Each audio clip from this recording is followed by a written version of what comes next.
আজকে ছিল মহাশিবরাত্রি, কিন্তু বাইরে গেলে মনে হচ্ছে না মহাশিবরাত্রি, মনে হচ্ছে ভ্যালেন্টাইন ডে নয়তো সরস্বতী পূজা, অথবা এটা 3 নম্বর ভ্যালেন্টাইন ডে। যে হারে জোড়ায় জোড়ায় সবাই বার হচ্ছে, শুধু ভ্যালেনের টাইম না, শিবার পার্বতীও বার হয়, বুঝতে পারলা? শিবার পার্বতীও বার হয়। কিন্তু আমার ভাবার বিষয় হচ্ছে আজকের দিনেও কি শাড়ি ব্লাউজ পায়জামা পাঞ্জাবি সব সিলেকশন করা ছিল নাকি, ওই আর কি। মানে আমরা যখন ছোট ছিলাম তখন মার সাথে যেতাম ফ্রক পরে, আর ভাবতাম শিব পূজা মারা কাকিমা জেঠিমারাই দেয়, আর বিবাহযোগ্য দিদিরা দেয়, বড় বড় দিদিরা। কিন্তু এখন তো সবারই বয়ফ্রেন্ড থাকে, তো সবাই দেয়। আর অনেকটা ওই শাড়ি সরস্বতী পূজার মতো সব ম্যাচিং ম্যাচিং ড্রেস পরে বাইরে হয়েছিল। যাই হোক, ভালো কথা। এক পক্ষ বললো, ঠাকুর বছর বছর আমার কেন শিব পাল্টায় যাচ্ছে বুঝতে পারতেছি না, প্রতি বছরই তো শিব জল ঢালতেছি, কিন্তু বছর বছর আমার বয়ফ্রেন্ড পাল্টায় যাচ্ছে।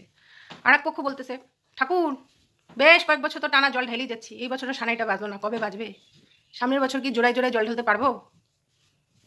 যাই হোক, এইসব মনোকামনা।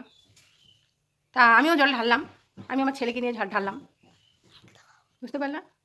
এই যে আমার ছেলে, আমরা দুজনে জল ঢেলে আসলাম। এখন এই যে এ আমার মা হয়, এই যে আমি। আমরা দুজনে জল ঢালছি। আমরা কি নিয়ে জল ঢালছি বাবা? যুদ্ধ করে জল ঢালছি। কে হ্যাঁ, শিবের মাথায় জল ঢালবে? আমার ছেলে হ্যাঁ, না আমি? যুদ্ধ করছি। যুদ্ধ করে জল ঢালছি। হ্যাঁ, এই জল একটু বেশি যুদ্ধ করছে।